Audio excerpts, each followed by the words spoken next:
dans le croiseur de Jésus-Christ. Alléluia. Seigneur, dans cette nuit, je vous prie, car maintenant ça va chauffer. Alléluia. Et quand tu descends, quand tu atterris, d'habitude tu atterris, tu récupères tes bagages. Mais aujourd'hui, tu vas atterrir et tu vas récupérer un cadeau qui vient de l'Éternel. Alléluia. Donc, l'Éternel a donné un ordre. Il a dit, je veux que tu sois puissant.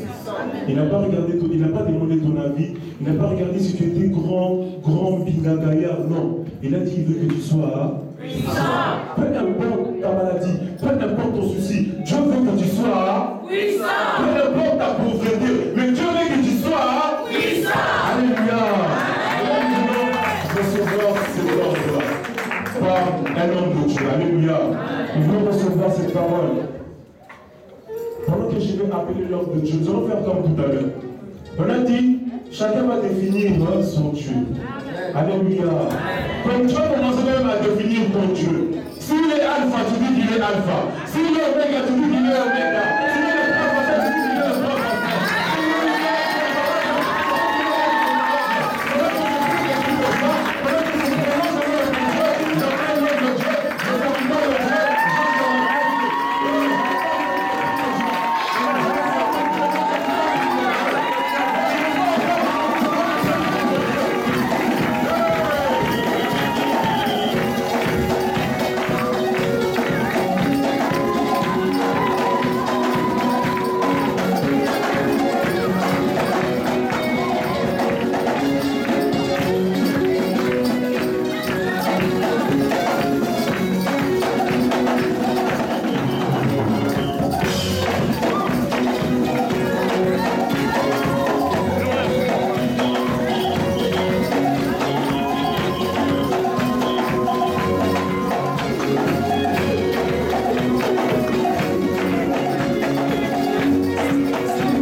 Dieu me rendra puissant.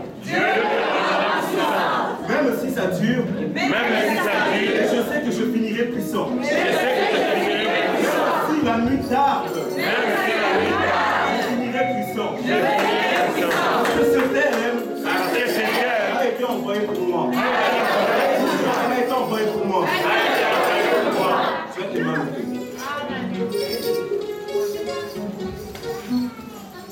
l'homme de Dieu vient de nous parler de la connexion. Alléluia. Amen. Tu ne peux pas palper la puissance de Dieu sans palper la présence de Dieu. J'aimerais que tu te concentres là où tu es, parce que l'Esprit de Dieu est déjà en train de monter. L'Esprit de Dieu est en train de changer le cœur des gens. L'Esprit de Dieu est en train de changer les situations. Les situations qui étaient impuissantes vont devenir puissantes dans la société. Yo fandi Akiti nayo ya bokonzi mpaka tu ibalena bako yemba mo santo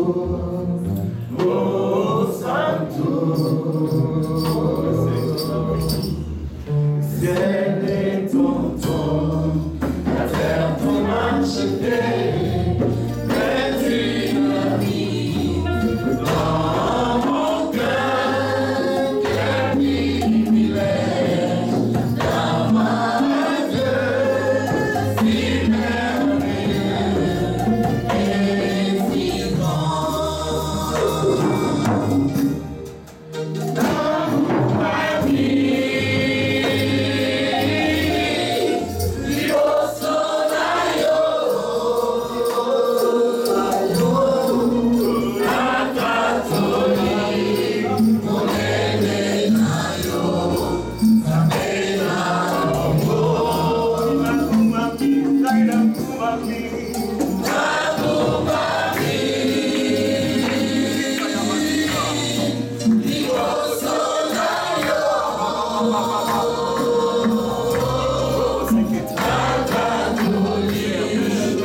Thank you.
commencement ni fin.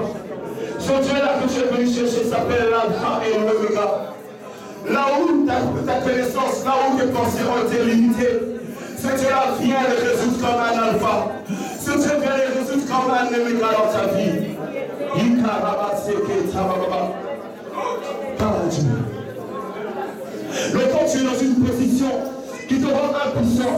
Mais aujourd'hui Dieu est venu te changer le jour où il est sur ta vie. Il y avait des mains qui étaient posées sur ta vie, qui te rendaient impuissant par rapport à des situations. Mais le Esprit de Dieu veut nous changer. Le Saint-Esprit qui t'a convoqué en feu, il veut changer une part de ton histoire. Il va encore élargir l'espace de ta vie. Tu es digne de Jésus. Tu es digne de notre adoré. Tu es digne de notre bébé Jésus. L'Antégré, c'est toi. Le commencement et la fin, c'est toi. Le Créateur a créé, c'est toi. Père, tu dis dans ta parole éternelle, avant même que ce monde soit créé, tu étais déjà là, Jésus. Tu dis là au moment où tu es en train de concevoir cette terre, Jésus. Parce que tu es digne.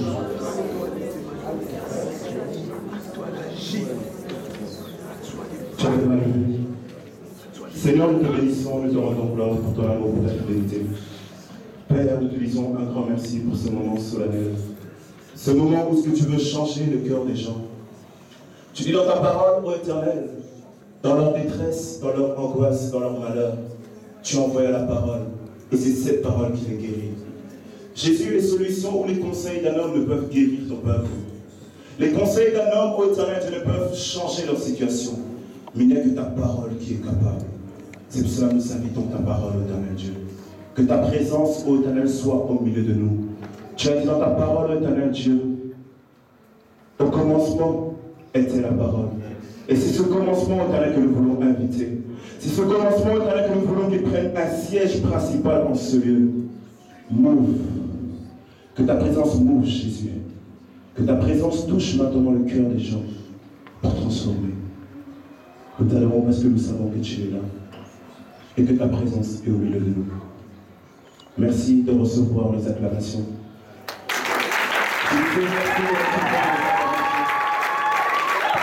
Merci d'avoir de recevoir le prix de ton enfant.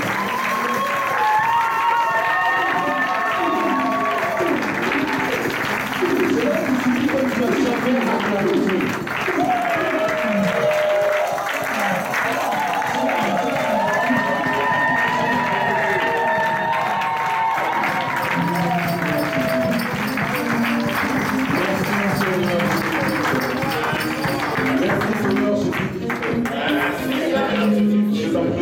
Là-dessus. Alléluia. Qui est béni en ce lieu? Qui est béni? Si tu es béni, j'aimerais que tu balances bien la main. Non, si tu es béni, tu balances les mains comme une personne déjà qui est bénie. J'étais en train de dire à quelqu'un, si tu es béni, tu pousses des cris de joie. Voilà, c'est comme ça. Alléluia. Béni dans le Seigneur, nous sommes dans un thème que d'autres ont devenu déjà sont passés pour développer ce thème-là. Alléluia. Le thème que nous sommes en train de développer, c'est ton Dieu t'ordonne d'être puissant. Alléluia. Il y a un homme de Dieu qui a parlé, qui a ouvert le bal. Il avait exemplifié plusieurs choses qui faisaient que soit dans ta vie, tu ne voyais pas cette ordonnance-là qui dit que Dieu t'ordonne d'être puissant. Alléluia. Il disait que Dieu t'ordonne d'être puissant. Mais lorsqu'on te dit que Dieu t'ordonne d'être puissant, c'est que quelque part, si tu ne vis pas la puissance de Dieu, c'est-à-dire que d'autres personnes parlent en ta faveur. Alléluia. Parlent sur ta vie dans l'objectif que tu ne sois pas puissant. Alléluia. Et il y a un homme de Dieu disait, il y en a certains qui ont fait leur Dieu, le Dieu de la famille. Alléluia. Il y en a certains qui ont fait de leur Dieu le totem qui représente leur famille. Il y en a certains qui ont fait de leur Dieu le symbole, l'image, le signe qui représente leur famille. Alléluia. Mais ces dieux-là ont des yeux, mais ils ne voient pas. Ils ont des oreilles pour entendre, mais ils n'entendent pas. Comment ce Dieu-là peut te rendre puissant s'il est fait simplement de la main d'un homme? Alléluia. Alléluia. Mais moi, j'aimerais développer un autre thème, toujours. Donc, dans ce thème de Dieu t'ordonne d'être puissant. Mais la question que j'aimerais te poser aujourd'hui, pourquoi n'es-tu pas puissant? Alléluia. Amen. Alléluia. Amen. Tu ne peux pas ne pas voir la main de Dieu sans connaître la cause. Par moment, tu ne vois pas la main de Dieu dans ta vie parce que derrière ta vie, il y a une histoire. Il y a une chose qui empêche que tu ne puisses pas vivre la puissance de Dieu. Alléluia. Alléluia. L'homme de Dieu va nous parler de l'histoire de Moïse. C'était quelque chose que moi aussi je voulais développer.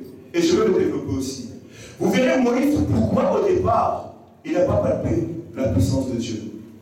Ce que Moïse a vécu, la première étape de Moïse, parce qu'il ne palpait pas la puissance de Dieu, c'était parce qu'il y avait des choses. Alléluia. Aujourd'hui, tu ne vois pas la main de Dieu dans ta vie. À cause des éléments qui empêchent que Dieu puisse étendre sa main. Alléluia. Alléluia. La Bible dit, vous demandez à Dieu, mais vous ne voyez pas le résultat de vos prières parce que vous demandez mal. En d'autres termes, c'est que vous n'analysez pas convenablement les choses qui empêchent que Dieu puisse écouter à vos prières. Dans d'autres cas, c'est souvent le péché. Alléluia. Tu veux être puissant, mais tu as fait de ton Dieu la publicité.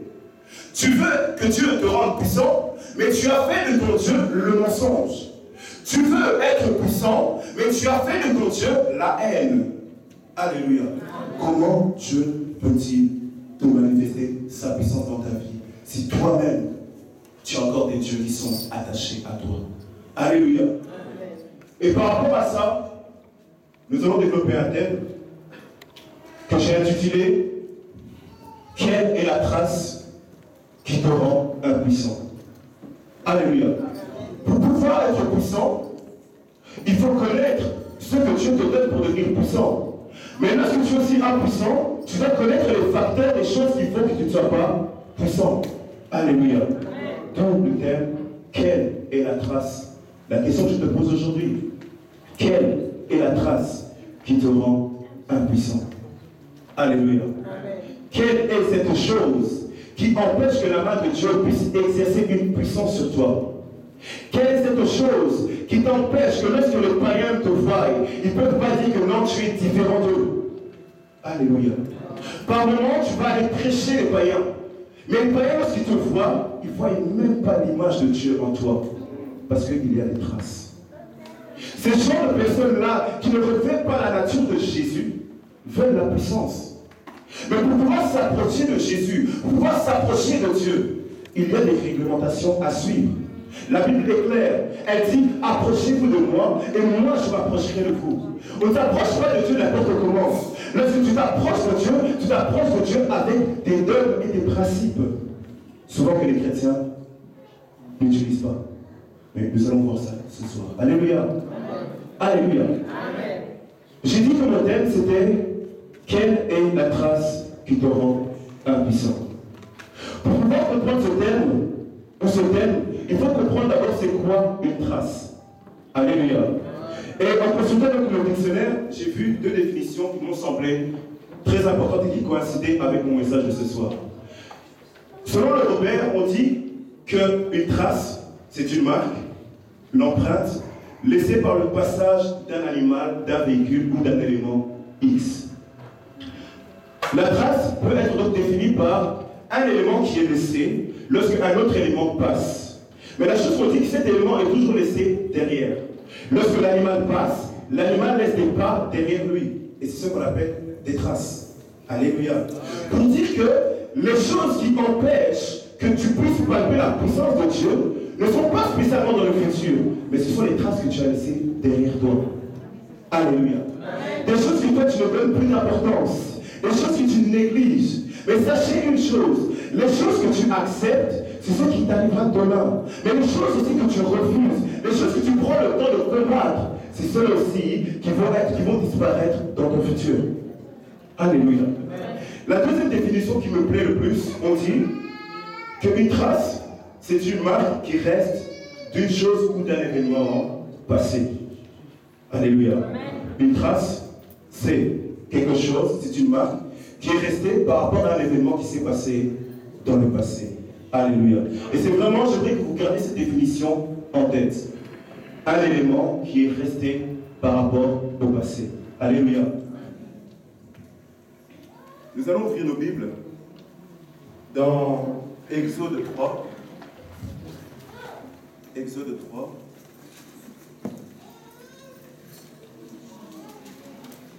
Nous allons lire Exode 3, donc du premier verset. Je vais lire du premier verset au 5e verset. Jésus. La Bible dit ceci. Exode 3, 1 à 5. La Bible dit ceci.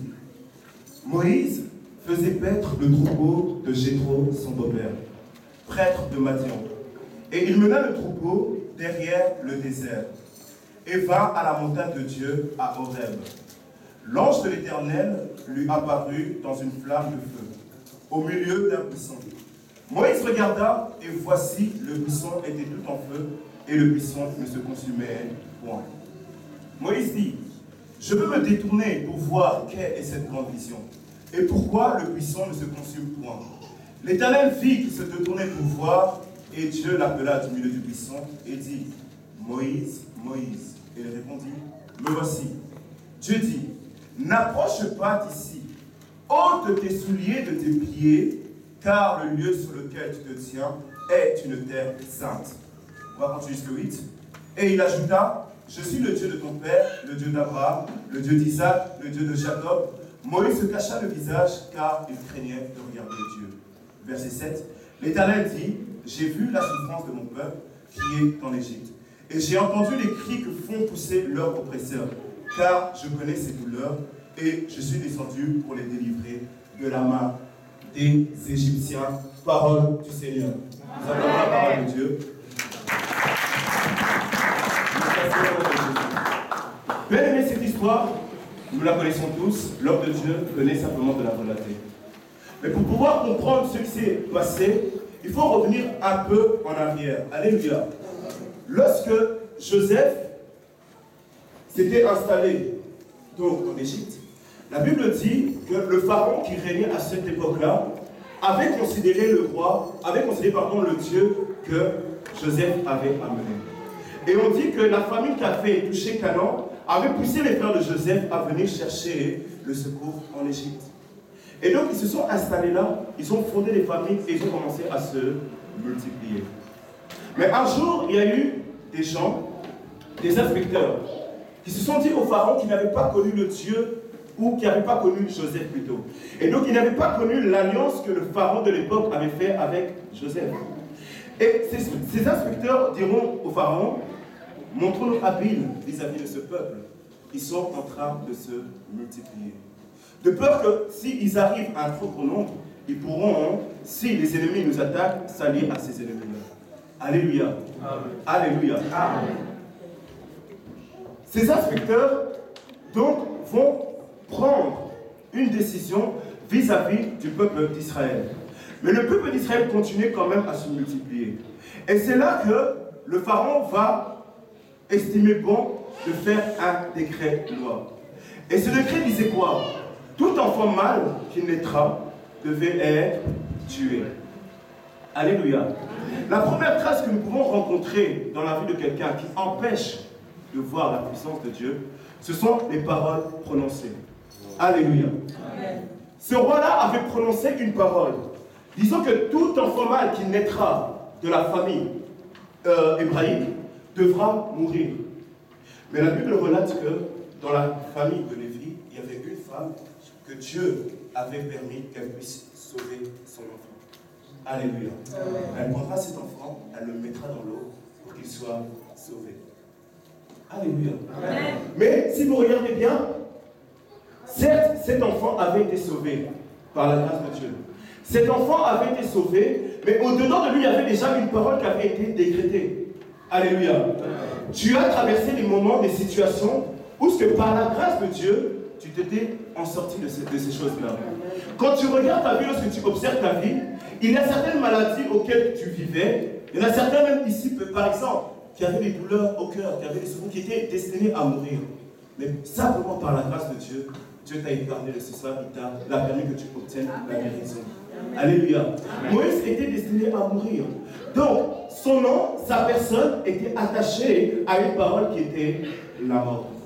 Alléluia. Première trace qu'on peut retrouver dans la vie d'un chrétien, pour ne pas qu'il puisse palper la puissance de Dieu, ce sont des paroles prononcées. Alléluia. Quand on parle de mort ici, ça peut être simplement la mort financière. Ça peut être la mort de ta prospérité. Ça peut être la mort de ta santé. Mais ici, la Bible parle d'une mort qui était physique. Mais lorsqu'on parle de mort, on peut exemplifier ça de différentes manières. Tu étais destiné à mourir quelque part. Tu étais peut-être destiné à ne pas survivre par rapport à un accident que tu as fait. Mais comme la grâce de Dieu était sur toi, Dieu t'a épargné. Alléluia. Amen. Alléluia. Et pour Moïse, c'était le cas. Dieu avait permis que Moïse puisse passer ce fléau-là. Et la Bible dit que la maman de Moïse prendra Moïse, le mettra dans un panier, le mettra dans l'eau. Dans un endroit où il y avait peut-être des crocodiles, dans un endroit où il y avait peut-être des reptiles. Mais Dieu, dans son amour, parce qu'il avait un plan merveilleux dans la vie de Moïse, il n'a pas permis que le danger puisse atteindre Moïse. Dans ta vie, Dieu a un plan merveilleux. Ce plan-là, c'est peut-être pour sauver ta famille. Peut-être ce plan-là, c'est pour changer l'histoire de ta famille. Alléluia. C'est pour ça que tu traverses souvent des situations, mais Dieu, dans son amour, il te préserve. Alléluia. Et Moïse va arriver devant le palais royal. Et au palais royal, il sera accueilli et recueilli par la fille de Pharaon. Et j'aime beaucoup, la fille de Pharaon va donner le nom à Moïse, va donner le nom à cet enfant-là, Moïse, car, dira-t-elle, il a été sauvé des eaux. Alléluia. Il a été